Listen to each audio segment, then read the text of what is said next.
The following video is by the Dark Conservatarian. If you like it, be sure to subscribe to him, link in the description.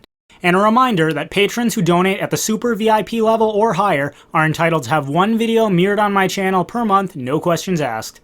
Without further ado, here's the Dark Conservatarian.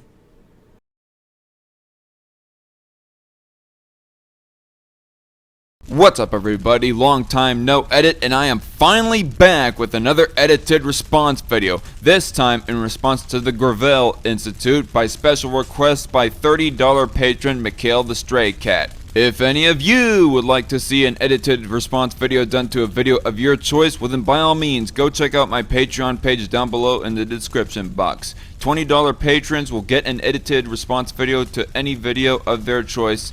Within reason though. I promise that here on out, edited response videos will not take as horrendously long as this one did. Now without further ado, let's get into this.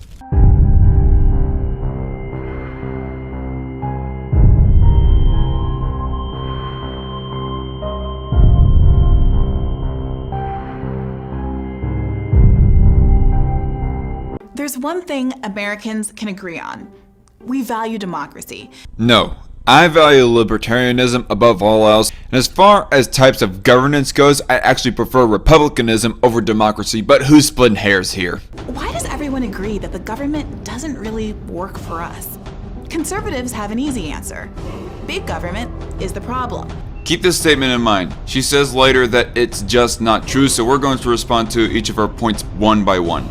They say the government infringes on people's freedoms and is constantly getting bigger. Why yes, with the raising minimum wage laws, gun control laws implemented in past years, the Patriot Act along with NSA, multiple different business control laws that were implemented in the mid-20th century, including the Jim Crow laws by the way, and the mandated employee provisions implemented under Obamacare on top of them that already existed before Obamacare. And probably most importantly and above all else, look at the amount of regulations that we have accumulated over the years, especially ever since Reagan.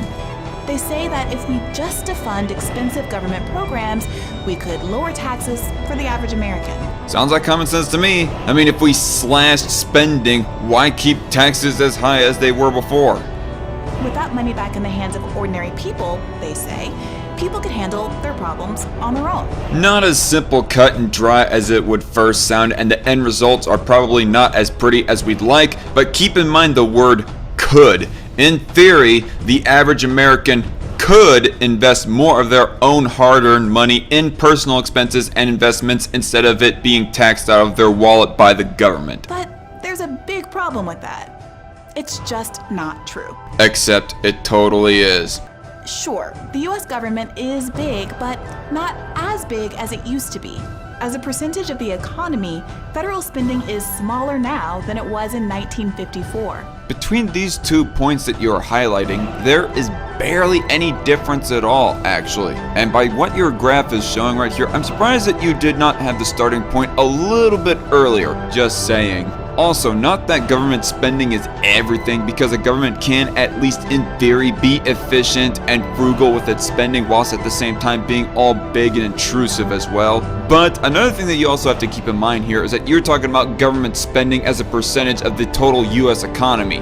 You have to keep in mind that our economy was a lot smaller way back in the 50s, as measured by total GDP. So whilst government spending as a percentage of the total US economy might be sporadic, the same, or even smaller now as compared to back then, as a raw number of spending, our spending has overall gone up. And the US spends less on government than other countries, like Germany or Finland. This figure of government expenditure you show us is on a percentage basis, so of course said percentage is going to be a lot lower for us than other countries that don't even have a GDP to compete with the US. According to worldometers.com, as of 2017, Finland is $252 billion in its GDP. Germany, despite being 4th place in world countries' GDP, is still not even at $4 trillion, as they're just at $3.693 trillion in GDP.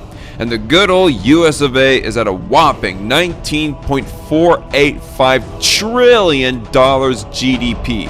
If If we apply these government expenditure percentages you provided, Brianna, to these raw number GDP numbers for all these 3 countries you've pulled out and do the math, the raw number of government spending in Finland would be about $134 billion. Germany would be $1.645 trillion, and the United States would be a whopping $6.847 trillion in raw government spending. That ain't no small government right there. But when you have so freaking many billionaires living in the land of the free, of course that government spending as a percentage is going to get dwarfed. So unless we were to put a steel wall right in front of the US economy to stop its GDP growth, and or just straight up steal away billions upon billions of people's wealth with no sign of return, this is really no comparison. But really, if I was to be quite sincere, I think a more honest way to judge the size of a government would not necessarily be the raw spending itself. I think it would be the amount of regulations and laws that you have meant to be intervening in other people's lives and the economy, which we'll get more into that a bit later. That have lower rates of poverty. Alright, so the source for their claim here comes from the OECD, and looking at the OECD chart for countries with most poverty, they funnily enough have Mexico, of all places, above us, and Israel in the ranking of least poverty-ridden people, which would be absolutely laughable knowing how low their median household income is compared to us, among other societal problems with Mexico that isn't really necessary to go further into in this video. So, it's funny that Gravel omits this piece of information here that would serve as a massive niche in their narrative. So looking in further from that red flag that is raised in our heads, we can see that the OECD measures each country's poverty based off of the median household income of each appropriate country. So it's a massively subjective measurement that is being used here for Gravel to push their specific other countries are better than us in the US talking point.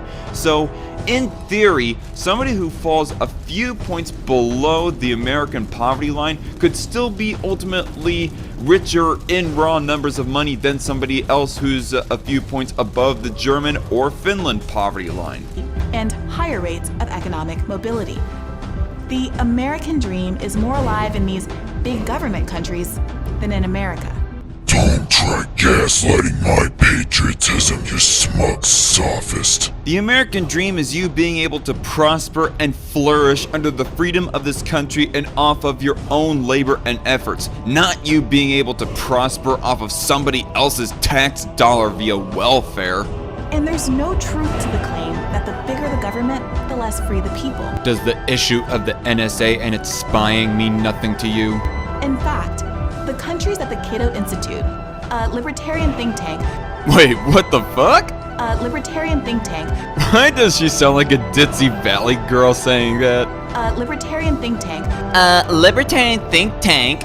Libertarian think tank. Okay, I'm done making fun of her pronunciation. Moving on. Ranks as freer than the United States, countries like Sweden or Denmark have much larger governments relative to their populations than the United States. Those countries are not freer because or in spite of having bigger governments, you dits. They're freer because of the fact that they do have smaller and, more importantly, less intrusive governments than us. The only reason why you could say that their governments are so big is because of the more sophisticated and encompassing welfare states that they all have that the American left fawns over compared to us. But the reason why Denmark and Sweden specifically are competitively as free or even freer than the US is because their governments intrude in on their economies less in the area of starting a business, getting electricity flowing, obtaining property, and trading across borders. Denmark does have a government-mandated minimum wage, but Sweden does not, along with their Norwegian cousins, opting instead to have wages negotiated via private unions. And also, since we're on this topic, the Scandinavian countries that the American left fawns over so much all have lower corporate income taxes, higher personal income taxes on segments of the middle class, and higher sales taxes, or VAT taxes as they actually call them. So unless American leftists want to do a major flip-flop and suddenly stop advocating for higher corporate income tax rates, lower taxes on the middle class, and lower sales taxes, I don't think these are the models they really want either. And don't even get me started on how Sweden has been one of the least restrictive countries in the world in response to the coronavirus, which is another thing that the pro-lockdown left are gonna have to contend with. That ain't very big government, it's small government. In fact, it might be an anti-government solution against the coronavirus. Point being, this issue is a whole lot more complicated than you make it out to be, Brianna. And honestly, I don't even know of how I feel about judging our country's governments off of other countries' governments, but I would prefer if we judged a government's policies, actions, and agencies off of their own merit, if there are any at all, as opposed to other countries' merits. A large government doesn't mean an unfree population. It too much of the time does though, and thus does not serve being worth the risk. You see, government isn't a problem in and of itself. In a country as sprawling and diverse as America, there needs to be an institution to build infrastructure and inspect food and to put out fires, to do things that help our communities even if they don't turn a profit. You know, it's funny that you be talking about how government is not in of itself a problem and then go talking about food inspection, whereas the FDA has been shown to have its own litany of problems with shady approval and inspection processes. Think of the U.S. Postal Service, which provides hundreds of thousands of good jobs while allowing people to cheaply mail packages across the country.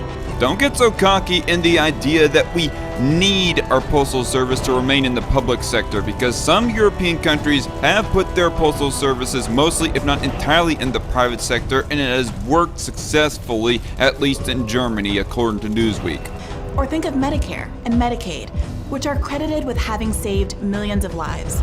They're also notoriously known for becoming more expensive than what predictions originally said, to the point where they cut back on doctors' salaries and are forced to make budget cutbacks, so it might be generally advised to wean off of Medicare and Medicaid.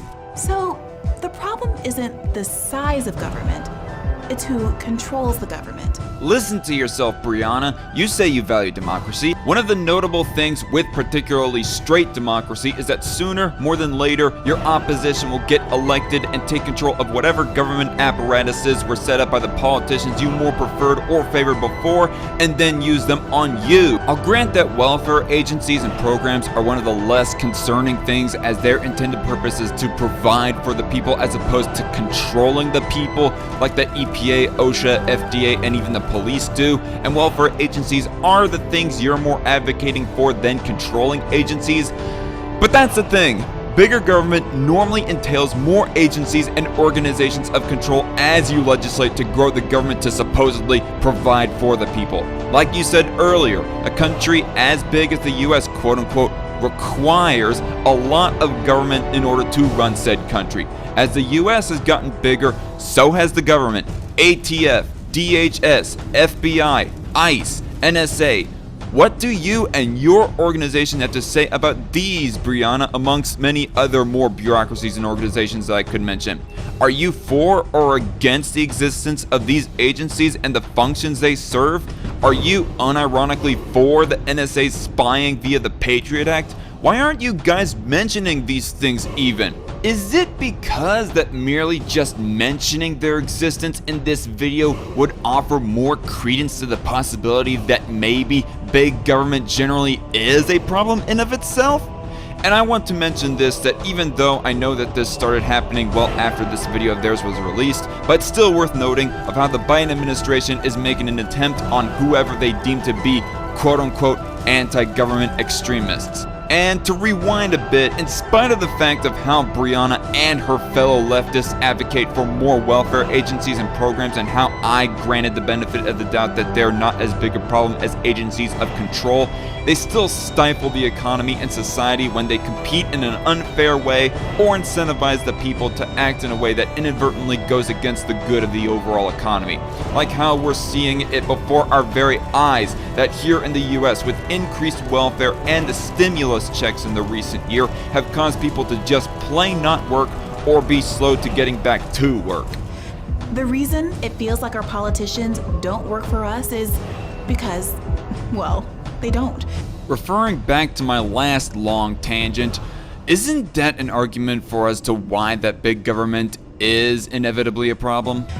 Republicans and Democrats alike are working for the people who line their wallets instead. I know I'm kind of ripping off my 2 cents by asking this, but who in that case are the right people to be running our big government, Brianna? In 2014, a Princeton University study found that economic elites and organized groups representing business interests have substantial independent impacts on U.S. government policy. This is not an argument for the idea that big government is not bad. If anything, it shows how big government is bad. While we're at it making the government hammer harder for the rich to have exclusive control over, why don't we also make the government hammer smaller at the same time? Thomas Jefferson wrote of his desire to crush in its birth the aristocracy of our moneyed corporations. You practically disgrace Thomas Jefferson by quoting him. If anything, Thomas Jefferson would be more in agreement with me than with you, Brianna, where that you guys at the Gravel Institute seem to be focused only on trying to get the control of the government out of rich people's hands. Thomas Jefferson would be focused on that and also at the same time trying to make and keep government small, like he did during his presidency over 200 years ago. With a government under the control of corporations and the rich, the system has been rigged completely in their favor. In the 1950s, when the economy was growing faster than ever, the richest people in the country paid an income tax of 91%. While yes, income taxes were at their highest for the top marginal rate back during the 50s and 60s, we also did not have as many of the other types of taxes that we do nowadays. And That also throughout doesn't dismiss the fact that the taxes are higher back then, you idiot! Canada, get the fuck out of my video, Tim Horn, you insufferable fuckhead. The corporate income tax was above 50%. But after decades of tax cuts for the rich, the 400 richest Americans pay a lower tax rate than the bottom 10%. I just want to point out that a lot of the Nordic models have corporate tax rates considerably lower than 50%. Also, a problem with the study you cited, Brianna, is that it doesn't take into account the child deductions for poor folks that, if included, would decrease this percentage amount you show here. If what you're trying to get at is effective tax rates after tax credits, deductions, loopholes, etc. for each appropriate group. Just a slight chink in the study sensationalized by the New York Times is all.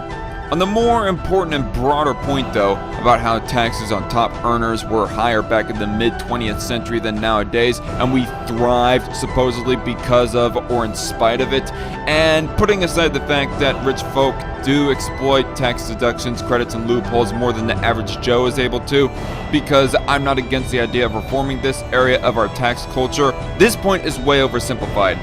Not just because there weren't as many types of taxes, so therefore everybody could digest the income taxes easier, Tim Horn, but also the effective tax rates of top earners back then versus now are closer than what the American left would lead off with. Only a difference of about 10%. They weren't taking that much more amount of total money from rich people's wallets back then than they are now.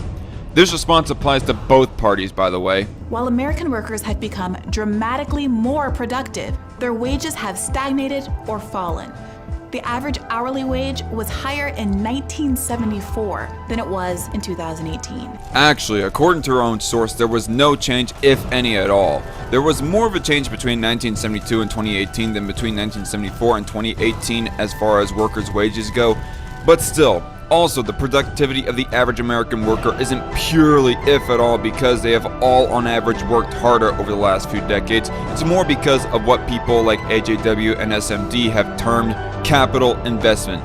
Business owners investing in the heavier usage of computers as they've improved over the decades, better scanning technology, and GPSs for delivery drivers instead of using them regular old maps, and so on and so forth to make it easier to get more work done within the business in general than before. Stephen Michael Davis and Actual Justice Warrior of course go over this concept better than I could ever. This has led to a stark gap in qualities of life.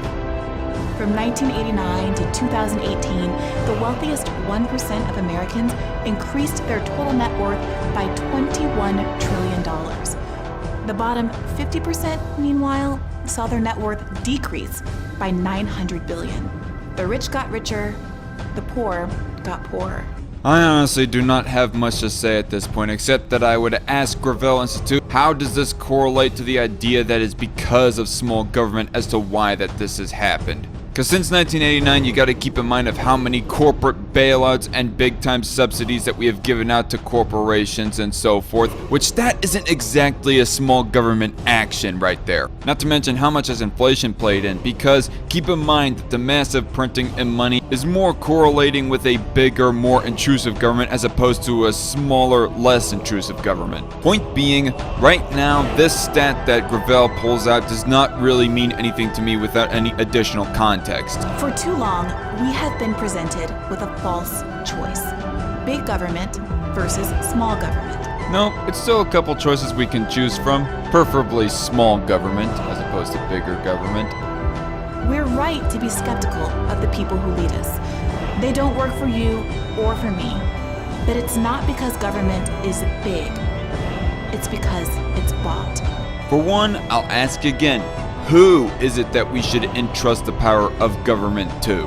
I also want to point out that there is barely anybody out there who disagrees with the idea that politicians are corrupt because they are bought out by rich people. Even the conservatives, who you paraphrase Brianna to be saying big government is a problem, don't disagree with that notion either. They just believe it's both, as I do too. Although it might be questionable as to how consistent they are in saying or believing those two things, especially the anti-big government talking point, because it was conservatives for the longest time who advocated for the drug war and banning gay marriage, now are starting to want to ban kicking people off of internet platforms, porn, and desecrating the American flag. But all the same, I think I've sufficiently shown now it is both though. Big government and bought out politicians are both a problem. Even Brianna in her video has inadvertently shown in 1 or 2 points that it is both. Just remember everybody, especially you Gravel Institute, the bigger government you advocate for, the more damage that can and will be done when that power inevitably ends up in the wrong hands. And the fact that politicians can be bought out by rich people does not make that statement any less true. In fact, it strengthens it. Power tends to corrupt, and absolute power corrupts absolutely. Great men are almost always bad men, even when they exercise influence and not authority. Still more when you superadd the tendency or the certainty of corruption by authority.